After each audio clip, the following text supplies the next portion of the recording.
서 3장 14절 시작. 너는 배우고 확신한 일에 거하라. 하나님을 어떻게 알 수 있는가? 이게 참 좀 어려운 얘기며, 그래서 이제 우리가 과학 시대이기 때문에 과학적으로 하나님을 알기를 원하지만은 물질 세계나 이런 현존하는 것들은, 눈에 보이는 것들은 이 과학을 통해서 우리가 증명이 되고 또 알 수가 있지만, 하나님은 영이기 때문에 이런 물질적인 방법으로 눈으로 본다거나 만진다거나 어떻게 우리가 이런 걸로 해서 알 수 있는 것이 아니고, 영은 또 영적인 것을 우리가 알 수 있는데, 이제 엄밀하게 보면 하나님이 있다 이걸 증명하기도 참 어렵고, 또 하나님이 없다 이걸 증명하기도 어렵습니다. 그래서 이제 하나님을 증명하는 것은 영적인 일로, 말하자면 방법이 좀 달라야 된다 이거죠. 예를 들어서 우리가 공기가 있다 없다 이거 쉽게 잘 감지를 못 하잖아요. 그런데 이제 바람이 분다거나 구름이 또 이렇게 흘러가는 걸 보면 뭔가가 이렇게 있구나, 이걸 이제 간접적으로 이렇게 우리가 알 수 있잖아요. 우리 이제 유전자 같은 경우에는 DNA라는 게 있어요. 근데 DNA라는 거는 현명으로 보이는 게 아닙니다. 이게 그 DNA가 어떻게 있는 줄 아느냐? 이게 추론하는 거예요. 추론. 이렇게 했는데 분명히 DNA가 있어야 이것이 된다. 아무리 광학 현미경으로 DNA를 보려고 해도 이게 너무나 입자가 작으니까 알 수가 없는 거예요. 그리고 어떻게 이게 연결되어 있는지 그걸 구분하기 어려운데, 그 DNA 그 사슬을 싹 만들어 놓잖아요. 이걸 그 도면을 DNA를 만들어 놓는데 이것도 다 추론해서 만들어 놓은 거죠. 말하자면 이제 육신적인 어떤 그 방법으로 우리가 또 할 수 없고, 블랙홀이 있다고 이제 물리학자들이 지금 하는데, 이것도 역시 블랙홀을 어떻게 보는 게 아닙니다. 그 나타난 여러 가지 빨려 들어가고 없어지고 또 다시 솟아오르고 이런 걸 보면서 이건 블랙홀이라는 것이 존재하구나, 이걸 간접적으로 추론하는 것에 불과한 거죠. 그러니까 하나님을 우리가 아는 것도, 하나님을 증명하는 것도, 우리 물리적으로 하나님을 어떻게 증명해 달라, 눈으로 보여달라, 만지게 해달라, 이거는 육신적인 이 물질 세계에서는 가능하지만 영적인 것에 대해서는 이런 방법으로는 우리가 알 수가 없어요. 단지 우리가 추론하면서 우리가 어떤 기도를 했다거나 말씀대로 살았을 때 거기에서 응답을 받는다거나, 또 절대자라는 것이 없으면은, 그러니까 신 하나님이 없으면 이 우주에 대한 이 시작과 운행과 그리고 모든 질서를 설명할 길이 없습니다. 과학적으로는 이게 미흡한 거예요. 이게 예를 들면 이제 이 우주가 저절로 있다 그럴 때 이게 말이 좀 안 되는 거죠. 앞뒤가 안 맞죠. 예를 들어서 이제 여러 가지 시계 부품을 가지고 10,000개, 20,000개가 되는 시계 부품을 어떤 통에다 놓고 팍 흔들었을 때 시계가 만들어지느냐? 우리는 우연히 어떻게 해서 DNA가 아메바가 생명체로 진화했다 이러는데, 이 우연이라는 것이 저절로 이게 되기가 어렵다. 안 될 확률이 더 많지, 이렇게 생명체로 완성되어서 우리 사람의 모양까지 이렇게 이룩하기가 더 어렵다. 그러니까 통에다가 시계 부품을 아무리 넣고 100일이고 1년이고 흔들어대도 시계는 만들어지지 않는다. 예? 그럴 확률은 아주 몇십억만 분의 1, 근데 그건 거의 현실적으로 불가능하다. 그래서 이제 하나님을 아는 방법은 크게 이제 세 가지로 우리 이야기를 하는데요. 첫째는 자연 만물을 통해서 알 수 있다. 일반 계시라고 합니다. 그러니까 이렇게 우주가 정밀하고 생명체가 존재하고 사계절이 있고 또 우주가 얼마나 넓은지 모르지만 거기에 일정한 법칙이 있고, 또 지구가 이렇게 유해강선이 안 들어오는 것은 자력선으로 해서 탁 차단시켜 주는 것이고, 남쪽에서 북쪽으로, 북쪽에서 남쪽으로 계속 그 자력선이 흐르고 있다. 이제 이런 걸 보면서 이것이 저절로 이렇게 됐다. 그리고 현재 생명체는 지구에만 존재하는 것으로 되어 있거든요. 아직까지 여기에 있을 것이다 추론하지만은 발견하거나 그걸 확증한 건 아무것도 없어요. 그러니까 이 자연 만물은 저절로 되었다 이렇게 하는 것은 앞뒤가 안 맞는다. 원인과 결과가 이게 안 맞는다. 그래서 가장 좋은 설명이 절대자가 있어서 이것을 만들었고 현재도 다스리고 여러 가지 관리하신다. 이것이 이제 더 타당한 거죠. 이건 이제 합리적으로 좀 말이 된다 이거죠. 그래서 자연 계시를 통해서 하나님을 알 수 있다. 두 번째는 우리 인간을 통해서 알 수 있다. 인간은 이제 하나님의 형상이라고 이제 하잖아요. 하나님의 형상. 그러니까 하나님은 영이기 때문에 우리처럼 뭐 키가 180이라든가 뭐 머리카락이 노랗다든가 이런 차원으로는 설명할 수가 없는 거죠. 형체가 일단은 없어. 그래서 하나님이 싫어하는 것이 우상을 만들지 말라. 물질이라는 것은 일단 제한적이고 그 다음에 변화되고 낡아지고 없어지는 것인데 하나님은 이제 영원부터 영원까지 계시고 절대자이고 못할 것이 없으니까 물질적인 것으로 우리가 하나님을 아는 것이 아니고 우리 인간을 보면 하나님의 그 형상을 어느 정도 짐작할 수 있다. 우리 인간에게 양심도 있고 선을 추구하는 마음도 있고 사랑의 마음도 있고 영혼에 대한 이 동경도 있고 이런 것이 다 이제 하나님의 그림자같이 하나님의 형상의 이미지가 남아있는 거죠, 이제. 그리고 이제 우리가 마지막으로 또 한 가지는 특별 계시라고 하는 이 성경을 통해서. 그래서 사실 하나님을 아는 방법은 이렇게 성경을 통해서 더 구체적으로 알 수 있는데 하나님과 우리와는 이 차원이 좀 다릅니다. 그래서 차원이 다르면 쉽게 우리가 감지하거나 이해하기 어렵죠. 예를 들어서 개미가 이제 우리하고 차원이 좀 다르잖아요.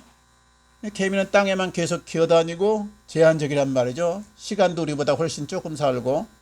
그러니까 인간을 이해하기가 참 어려울 거예요.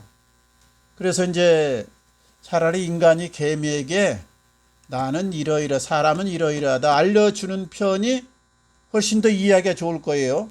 하나님도 마찬가지예요. 하나님은 우리하고 차원이 틀리고 하나님은 절대자이고 영원부터 영원까지 계시고 우리는 유한한 존재이고 여러 가지 한계가 있어서 하나님이란 분을 이해한다는 게 쉽지 않아요. 그래서 이제 성경에서 보여주는 것만큼만 우리가 알게 되는 겁니다. 이게 하나님 전체를 다 뭐 알 수는 없는 것이고 하나님이 우리에게 알려주는 부분 그것이 바로 이 성경을 통해서 우리에게 필요한 부분을 하나님이 자신을 계시한 것이죠. 그러니까 하나님은 제일 원인이면서 스스로 계신 분이고 모든 것의 근본이시다.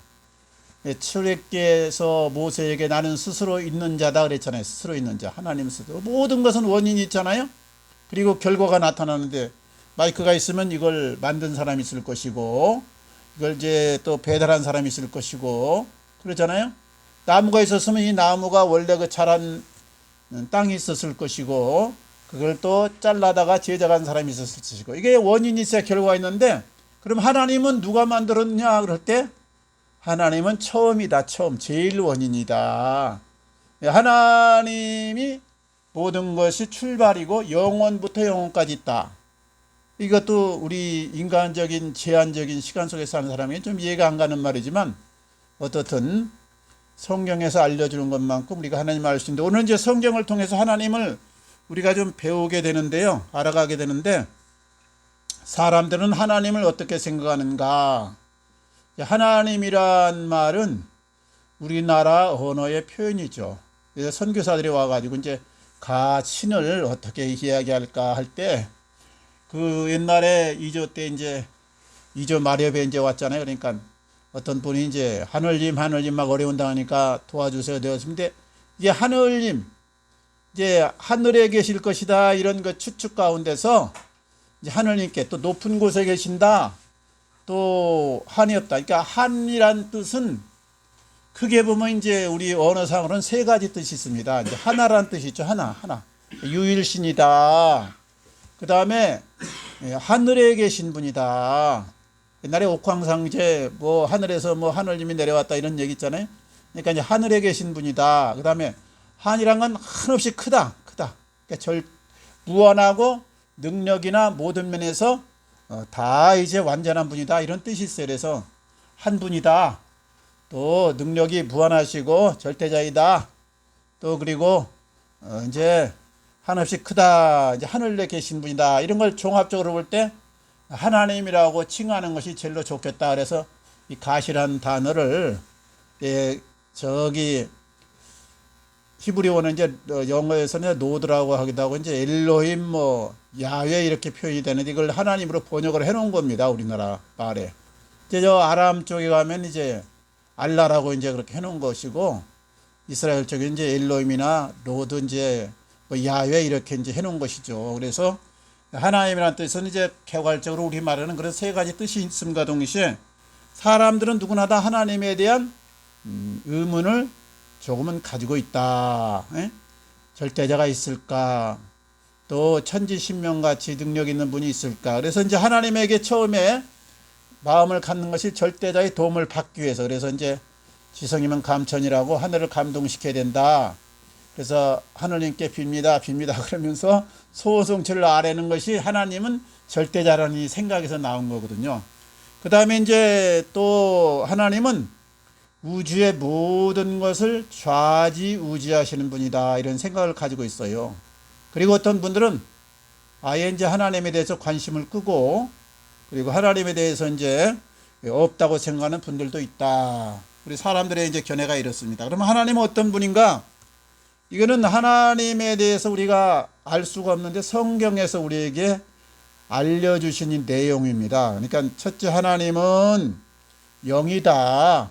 영이란 말은 물질적인 이런 제한이 없고 어떻게 물질적으로는 표현할 수 없다. 물질이라는 것은 공간을 차지하고 그리고 또 시간에 따라서 변해가고 나중엔 낡아지고 이런 것인데 하나님은 그렇지 아니하다. 그러니까 물질로 우리가 이해하려고 하면은 이게 힘들다 이 말입니다. 하나님은 영이시다. 또 영이 어떤 것인지도 우리는 그저 개념 정도가 있지 명확하게 이렇다고 딱 이렇게 체험한다거나 이렇게 딱 집어내기가 어려운 것이 영적인 세계입니다. 이게 영적으로 뭐 천국 갔다 왔다, 지옥 보고 왔다, 또 뭐 사라가 이쁘다 그런 얘기는 육신적인 개념으로 그냥 그렇게 우리 감각으로 말하는 것이지 저 나라에는 사실 남녀가 없으니까 사라가 이쁜지 미운지 사실은 알 수가 없는 거죠. 그냥 하나님이 현세에 사는 우리 인간에게 어느 정도 좀 이해하도록 그렇게 표현해 준 게 아닌가 이런 생각이 듭니다. 어떻든 하나님은 모양도 제한도 없는 영이시다. 그 다음에 하나님은 변하지 않으며 영원한 분이다. 모든 만물은 다 변해요. 시간 가면서 조금 닳아지고 사람도 아무리 이뻐도 뭐 그리고 아무리 천하장사도 다 약해지고 또 이렇게 추해지고 다 그러는데 하나님은 그렇지 않다.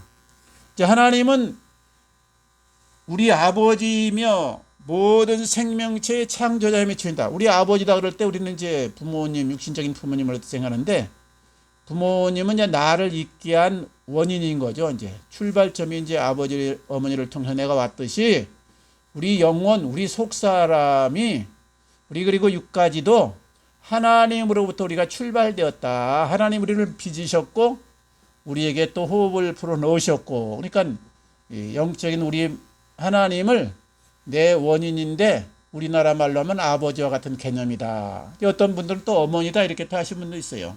그러니까 어머니의 속성에 대한 설명도 있고 아버지에 대한 속성도 있는데 우리말로 아버지로 하는 것이 더 이제 좀 좋다 그래서 아버지로 한 겁니다. 하나님은 그 다음에 하나님은 인격을 가진 분이다. 이제 하나님의 속성에 대해서, 그러니까 물질은 없으니까 성질, 그러니까 그것만 말하는데 비공유적 속성과 공유적 속성 이렇게 이제 말합니다. 그러면 이제 비공유적 속성은 뭐냐? 우리 인간이 가지고 있지 않는 그런 성질이다 이 말이에요. 이거는 이제 절대성, 무한성, 영원성 모든 것을 아지는 그런 한없는 분 이런 건 우리 인간은 그렇게 창조가 안 됐어요. 제한이 이제 있었다. 근데 하나님은 그렇지 않다. 그래서 비공유적이다. 우리 인간이 갖지 않는 성질이다 이 말이고요. 이제 공유적인 속성이라는 말은 우리 인격을 말합니다. 속사람을. 하나님 육이 아니니까 우리처럼 뭐 피부색이 어떻다든가 키가 뭐 어떻게 몸무게 어떻다 이런 걸로는 표현이 안 되는 것이고 이제 우리가 마음의 양심도 있고 거룩함에 대한 생각도 있고 또 사랑의 마음도 있고 자비도 있고 이것이 다 이제 우리 하나님의 속성이다 이거죠. 하나님이 우리 형상을 그렇게 만드셨다. 하나님 형상대로. 그래서 이제 하나님의 그 인격을 원칙으로 말하면 신격이지만은 우리 인간에게 이해되기 쉽게 인격체이다. 이렇게 이제 말씀하는 겁니다. 그 다음에 하나님은 제한을 받지 않는다. 우린 제한을 많이 받잖아요. 제한을 여러 가지. 여기 있으면 못 가고. 그러니까 이제 예수님이 나중에 부활체가 이제 제한을 안 받는데, 뭐 먹어도 그만이고, 안 먹어도 그만이고, 뭐 벽이 있으면 통과해도 그만이고, 안 통과해도 되고, 여기 서 있기도 하지만 공중으로 올라가시기도 하고, 이제 모든 것에 이제 제한을 초월하신 분이죠. 우리가 앞으로 이제 영적인 세계에 살게 되면 그렇게 되지 않을까, 이런 생각을 해보는데, 어떻든 하나님은 제한을 받지 않는다. 하나님은 이제 중요한 건 우리와의 관계에서 우리를 사랑하시고 우리에 대한 계획을 가지고 있다.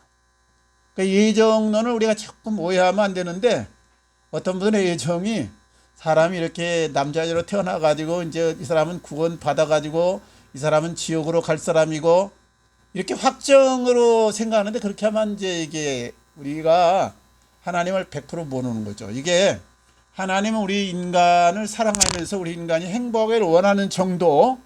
그런데 구체적으로 어떻게 하느냐? 내가 반응하는 것에 따라서 하나님께서 적용을 시키기도 하고 적용을 안 시키기도 한다. 니네 성을 멸망하게 됐지만 회개하니까 하나님께서 불을 내리지 않고 멸망시키지 않고 이스라엘 백성을 북주려고 했는데 이게 자꾸 삐딱하게 나가거든.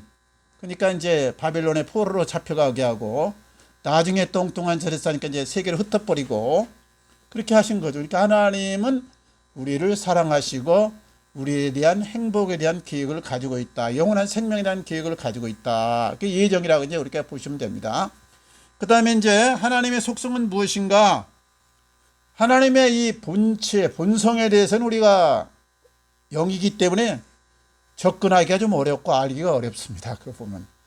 개미를 우리가 알기는 쉽지만은 개미가 우리 인간을 어떻게 알겠어요, 이게. 그러니까 차원이 틀리니까 차원이 높은 차원에 있는 분은 낮은 차원의 것을 이해하기는 쉽지만 낮은 차원에 있는 사람이 높은 것을 이해하기는 어렵다. 그러니까 하나님은 우리보다 월등하게 높은 차원에 계시니까 이해하기 어렵다. 단지 하나님이 우리에게 보여주는 성질이 이러하다. 이것을 말하는 겁니다. 그래서 이제 하나님은 영원부터 영원까지 계신 분이다. 하나님은 언제나 변치 않는다. 하나님은 아무 것에서 제약을 받지 않는다. 하나님 모든 것을 할 수 있다. 이제 여기는 하나님의 이제 비공유적인 속성이죠. 그 다음에 하나님은 거룩한 분이다. 거룩하다. 흠이 없고, 그 다음에 모자람이 없고, 완전하시다. 하나님은 우리한테 경배 안 받는다고 해서 속상하거나 슬퍼하지 않습니다. 하나님 그 자체로 그냥 존재하심으로써 자족하신 분이에요. 다 조카예요. 근데 우리 인간의 행복을 위해서 자신에게 경배하고 자신을 따르고 자신의 법을 지키기를 원하는 것 뿐인 것이죠. 아마 우상 만들었다고 해서 하나님이 속상하고 뭐 그런 것도 아닙니다. 질투하는 하나님이다 그랬지만 우리 인간의 행복이 거기에서 무너질까 봐서 그저 하나님께서 우리 표현으로 질투했다 이렇게 하신 것 뿐이죠. 이제 의로우신 분이 거룩한 분이고 의로우며 공평한 분이다. 그 다음에 하나님은 한 분이다. 사람들은 이제 신에 대해서 이 물질하고 견주어가지고 옛날 로마에도 뭐 산에 가면 뭐 산신령이 있고 바다에 가면 포세이돈 뭐 용왕이 있고 또 아름다움이 있으면 비너스라는 신이 있고 또 거기 태양에는 뭐 제우스가 있고 이렇게 이제 표현을 해놨는데 이게 인간적인 개념이고 한 분이다. 한 분. 유일한 분이다. 일본 같은 데는 이제 모든 만물에가 신이 있다 이렇게 하는데 이건 이제 우리 인간의 생각에서 나온 그런 추론일 뿐이고 이건 가설입니다. 그러니까 가설 그렇지 아니할까는 상상의 설이다. 증명된 건 없다 이거죠. 근데 하나님은 한 분이다. 성경은 이걸 늘 말씀합니다. 하나님은 한 분. 마귀는 이게 하나님이 아닙니다. 마귀도 하나님이 만든 피조물 중에 하나다.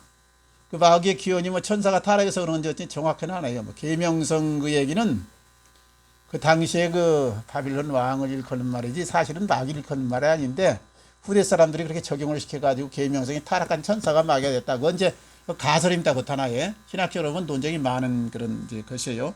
그러니까 하나님은 한 분이고 그런데 하나님은 성부와 성자와 성령으로 삼위일체다. 위는 셋인데 한 몸이다. 이게 이제 우리가 좀 이해하기가 상당히 어려운 부분인데 신적인 것이니까 그런가 보다 이렇게 우리가 알면 되는 것이고 뭐 삼위일체라는 말이 또 성경에 있는 것도 아니고 단지 예수님이 하나님의 본체다 이런 말씀도 있고 성령이 또 이제는 오신다 나는 간다 뭐 이런 말도 있고 그래서 이제 이렇게 인간이 말로서 삼위일체라는 것을 만들어 놓은 거죠. 신학자들이. 그 다음에 하나님은 항상 우리 곁에 계신다. 하나님은 우리와 관계가 없는 게 아니게 우리 곁에 계세요. 근데 이제 우리 인간은요 조금 감정 나쁘면 소리를 지릅니다. 좀 기쁘면 막 웃습니다. 또 슬프면 웁니다. 표현이. 근데 하나님은 이게 80억을 상대하시고 우주 만물을 다스리니까 그 하나하나의 희비하면 하나님이라는 존재가 이게 성립될 수 없겠죠. 모든 사람이 하나님 맨날 한 가지 소원만 올려도 80억 개가 올라오는데 들어줄 수가 없겠죠. 하나님이 들어주면 이게 이해가 상충이 되고 인간의 자유의지가 이게 상충이 됩니다. 나는 너를 원하는데 너는 나를 안 원해. 그러면 둘 다 기도하면 곤란하겠죠. 미국 배구 선수도 예수 믿고 한국 배구 선수도 예수 믿어. 이번에 꼭 미국 깨게 해주십시오. 한국 깨게 해주십시오. 서로 이게 안 되는 거야 이게. 그래서 하나님은 주로 침묵하고 계신다. 가만히 안 본 것처럼 하나님에 대해서 욕한다고 해서 하나님이 당장 벼락 안 칩니다. 하나님에 대해서 막 열심히 뭐 했다고 해서 하나님이 당장 상 안 줍니다. 지켜보시는 거예요. 지켜봐. 근데 나중에 이제 결과적으로 가서 우리 살았을 때 역사하기도 하고 하나님의 때가 되었을 때 역사하는 것이지 내가 기도하는 거 100% 응답 받아봐요. 그러면 세상이 존재할 수가 없는 거죠 이게. 네? 하나님은 기도를 해도 못 들은 척 우리가 보기에는 기도를 안 해도 들은 척 때로는 하나님에 대해서 욕해도 못 들은 척 하나님에 대해서 영광을 돌려도 못 들은 척 그냥 지켜보시는 거 다 아시는 게 그냥 아시면서 가만히 계시는. 그러니까 하나님이지 우리 인간처럼 일비희재 하나하나에 다 신경 쓰시면 하나님은 하나님이 아닐 수도 있는 거죠. 그러니까 우리가 예수 믿으면 여러 가지가 형통하다 이 말은 궁극적으로 그렇게 된다. 최후의 우리 인생이 마감했을 때 모든 것이 합력하여 선을 이뤘다 이 정도고 기도에 응답됐다 이 말도 인간들이 이게 욕심으로 한 정욕을 한 기도는 아니다. 대부분 다 사실은 욕심을 한 기도죠. 이제 제가 한 가지 이제 조금 이제 장애인들하고 이렇게 많이 접할 기회가 있어가지고 이제 보는데 장애인들은요 내가 이제 그런 생각을 했어요. 나는 건강해서 하니까 장애인들 좀 어려운 불구자들이나 그런 사람들에 대한 세금을 좀 내야겠다 그래서 이제 이렇게 돈을 약간씩 투자하고 많이는 못하고 이제 몇천 원씩 이렇게 매일매일 사주기도 하고 하는데 장애인들은 당연시 알아요. 대부분 다. 그래가지고요 내가 3,000원씩 사주면 내일은 4,000원치 안 사줄까 이런 생각을 가지고 있는 것 같아. 내가 보기에는. 네, 정상인 애들 똑같이 한번 해봤어. 매일 사줬어. 정상인들은 고맙다고 전부터 나중에 부담 느껴가지고 이제 그만해주세요. 이거 부담됩니다. 또 혹심이 없나 그래가지고 또 생각도 하고 여러 가지 이제 그러는데 우리도 하나님한테 마찬가지. 하나님이 절대자인데요. 하나님한테 이 모든 걸 다 받았어. 우리 생명도 받고 구원도 받았고 다 받았는데 너무 달라고 뗐으면 이게 자꾸 하나님이 나를 통해서 무엇을 원하신가 하나님의 소원은 뭘까 이쪽에다 초점을 맞추는 것이 이제 신앙이 성숙한 건데 어린아이 때는요 약간 좀 인생을 이제 좀 덜 성숙하게 살 때는 자꾸 절대자기 타내려는 첫 번째 이제 사람들이 하나님께 가진 의문이 원하는 것이 이제 주로 뭔가 내 필요를 충족시켜주는 존재로 이제 처음에 접근하잖아요. 그러니까 그런 쪽에서만 머물러 있으면요 이게 안 됩니다. 이제 우리가 성숙하면요 기도를 바꿔야 돼요. 달라 할 필요 없어. 하나님이 다 아셔. 필요를 다 아시니까 하나님 내 마음 아시죠? 그렇게 하고 하나님이 무엇을 원합니까 하면서 하나님의 뜻을 자꾸 생각해. 하나님이 무엇을 기뻐할까? 내가 어떻게 행하는 걸 원할까? 내가 어떤 삶을 살기 원할까? 요걸 물어봐. 요걸 물어보면 이제 아버지 입장에서는 네가 이제 좀 성숙했구나. 조금 철이 드는구나. 나에게 받은 생명, 내게부터 받은 은혜, 나를 통해서 내가 존재한다는 걸 알기니까 내가 정말 피조물로서의 제자를 잡아가는구나. 이제 이렇게 좀 아버지가 이해를 하시지 않을까 이런 생각을 합니다. 그래서 예수 믿고요. 헌신 많이 하고 예를 들어서 이제 뭐 충성도 많이 했는데 하나님 이럴 수 있습니까? 이렇게 따지면 안 되고 하나님이 그 과정을 통해서 나를 더 성숙시키고 나에게 더 유익되게 하고 나를 더 선하게 하시려고 하는가 보다 이 정도로 우리가 이해를 하시면 좋습니다. 이제 하나님이 하는 일은 무엇인가? 이것도 우리 인간을 향한 이 부분만 지금 말씀하는 거예요. 딴 거는 이제 우리가 뭐 성경에 없는 건 잘 모르죠. 하나님은 말씀으로 우주와 만물을 창조하셨다. 그리고 지금도 하나님은 우주의 질서를 다스리고 관리하시고 보존하고 계신다. 그 다음에 이제 하나님은 인간을 가장 사랑하며 인간을 위하여 율법을 주셨다. 하나님의 형상이니까 모든 만물 중에서 인간을 가장 사랑하고 인간을 위해서 율법을 주셨다. 율법을 주시려면 하나님이 뭐 독차지하려고, 우리 사랑을 독차지하려고 나를 마음대로 부려먹으려고 그런 것이 아니고 우리 인간이 행여나 불행해지고 엉뚱하게 될까봐 하나님이 우리에게 이런 한계를 두시고 이렇게 말씀하셨다. 그래서 율법은 범법을 지남이라 그랬잖아요. 하나님은 뭐 우리가 율법 지키나 안 지키나 똑같습니다. 하나님 입장에서는. 우리가 이제 불행해질까 그런 거죠. 그래서 일정한 선을 주셨다.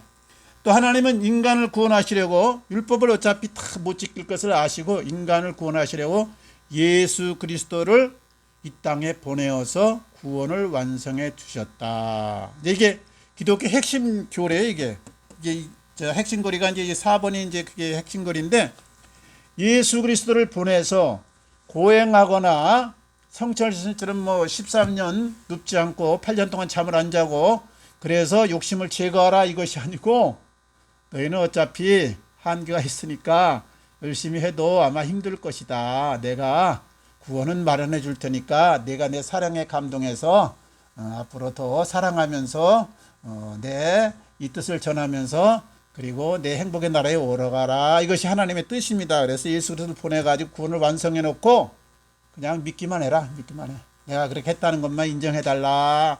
이 정도로 가장 쉬운 방법을 제시한 거죠. 하나님이 원하는 건 무엇인가? 하나님은 모든 사람이 진리를 알고 구원에 이르기를 원한다. 이것이 우리 인간을 향한 첫 번째 하나님의 소원입니다. 소원. 그래서 이제 우리 인생이 어느 정도 조금 기본적인 이 생리적인 욕구 정도가 충족되면 우리가 자아 실현이라는 게 마지막 이제 그 프로이드의 이제 뭐 욕구 중에 나오는데요.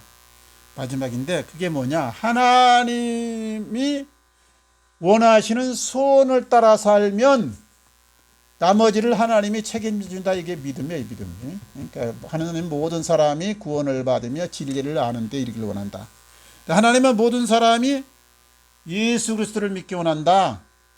도를 닦거나 고행하거나 지식을 쌓아서 구원 얻는 것이 아니고 하나님이 마련한, 하나님이 의인이라고 인정해주는 예수 그리스도를 죄값을 다 치르게 했으니까 너희는 그저 인정만 하고 받아들여라.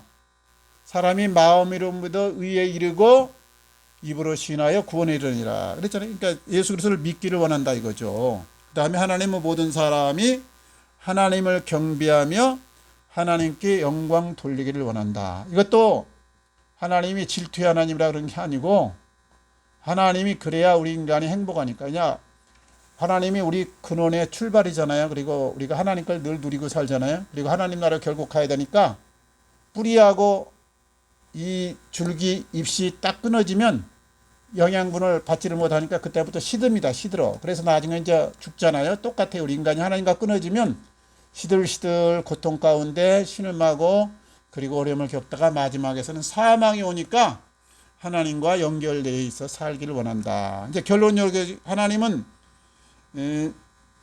우리가 하나님께로부터 와가지고 하나님 것을 누리다가 하나님 계신 나라로 가야 됩니다. 그러니까 우리 하나님이 우리의 출발이고 현존의 원인이고 그리고 마지막 결국이 하나님이다. 인간은 하나님과 이렇게 뗄래야 뗄 수 없는 불가분의 아버지와 자녀의 관계, 또 출발과 결국의 관계 다 이렇게 연결되어 있다.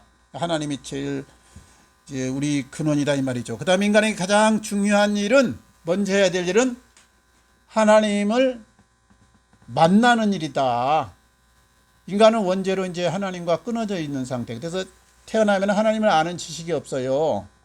그래서 말씀을 통해서 듣고 깨우친 다음에 하나님과 교제하면서 체험하면서 하나님을 알아가는 건데, 하나님을 알고 하나님을 만나는 것이 인간에게 가장 급하고 중요한 일이다. 그러니까 늘 하나님과 동행하는 삶이 가장 잘 사는 것이다. 하나님과 동행하면서 사는 삶.